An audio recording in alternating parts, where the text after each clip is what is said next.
Insurance లేకపోతే no petrol, no diesel, no FASTag. కేంద్ర ప్రభుత్వం కొత్త నిబంధనలు అమల్లోకి తీసుకురాబోతోంది. అన్ని వెహికల్స్ కి థర్డ్ పార్టీ ఇన్సూరెన్స్ కంపల్సరీ చేసింది. ఇన్సూరెన్స్ లేకపోతే పెట్రోల్, డీజిల్ కొనలేరు. ఫాస్టాగ్ కోసం కూడా ఇన్సూరెన్స్ డాక్యుమెంట్లు చూపించాల్సిందే. కొత్త రూల్స్ ప్రకారం ఇన్సూరెన్స్ లేకుండా వాహనం నడుపుతూ మొదటిసారి పట్టుబడితే దాదాపు 2,000 రూపాయల జరిమానా లేదా 3 నెలలు జైలు శిక్ష.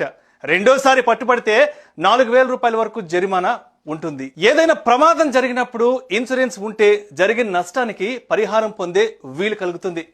ఇన్సూరెన్స్ తో ఇతర ప్రయోజనాలు కూడా పొందవచ్చని అధికారులు అంటున్నారు.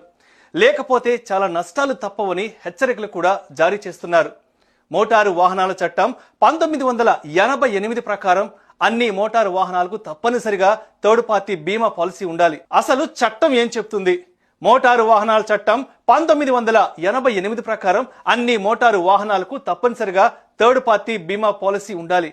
కానీ insurance regulatory and development authority of India 2024లో దేశంలో 40 కోట్ల వాహనాలు ఉన్నాయని అంచనా వేస్తే అందులో దాదాపు 50% వాహనాలకు మాత్రమే ఇన్సూరెన్స్ ఉందని తెలుస్తుంది. న్యూ రూల్స్ ప్రకారం బీమా లేకుండా వాహనం నడుపుతూ మొదటిసారి పట్టుబడితే 2,000 రూపాయలు జరిమానా లేదా 3 నెలలు జైలు శిక్ష లేదా